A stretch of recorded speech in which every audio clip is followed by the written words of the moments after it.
বাইরে এই 72 দল হইয়াছে ইমানদারের ইমানের পরীক্ষার জন্য। ইমান কার আছে আর কার নাই রে, ইমান কার আছে আর কার নাই, নবীর ভালোবাসা কার অন্তরে আছে আর কার নাই। এইবার আল্লাহ পরীক্ষা চালাইছে, আল্লাহর পরীক্ষায় পাশ করুন না যদি তাকো কমর বান্ধ, নবীর শত্রুর সঙ্গে করব যুদ্ধ আর নাই সারাসারি।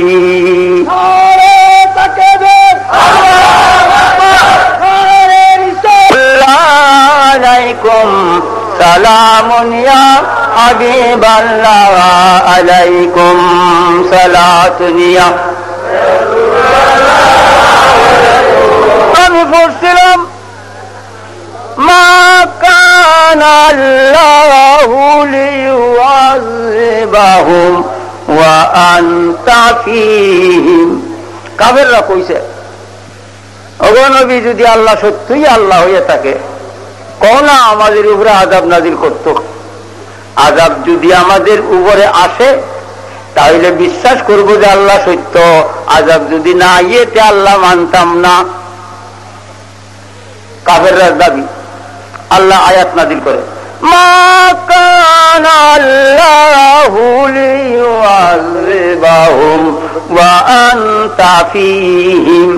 নবী গো, ওগো আমার দোস্ত, আমি আল্লাহর জন্য শোভা পাই না, আমি আল্লাহর জন্য সাজাবার না, আমি আল্লাহর জন্য শোভা পাই না যে আমি কাফেররারে আযাব দিব, অথচ আপনি তাদের মধ্যে আছেন।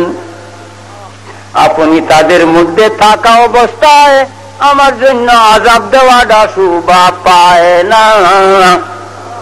যদি গো আল্লাহ তাই যদি হইল, ও গো আল্লাহ তাই যদি হইল, কাফেরদেরকে আযাব দেওয়া তোমার জন্য যদি শোভা না হইল, নবীজি কাফেরদের মধ্যে থাকা অবস্থায় কবর হাসর ফুলসিরাত মিজানে ইমানদারের সঙ্গে নবীজি থাকবে, আযাব দেওয়া শোভা কেমন করে হবে?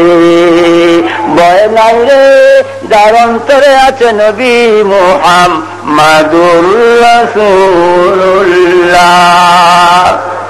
ভয় নাই রে নবীজিকে নিয়ে যাও অন্তরে।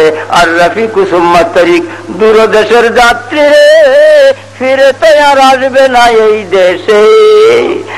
ওরে দূরদেশের যাত্রী, এই দূরদেশে একা যাইও না, বিপদ সম্মুখে ডাকাত আছে রে, জীবনে মারিয়া দিব, একা যাইও না দূর দেশে।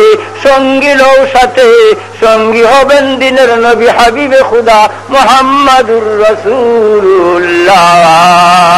তিনি প্রেম ভালোবাসা অন্তরে লও, তারপরে কবর দেশে যাও।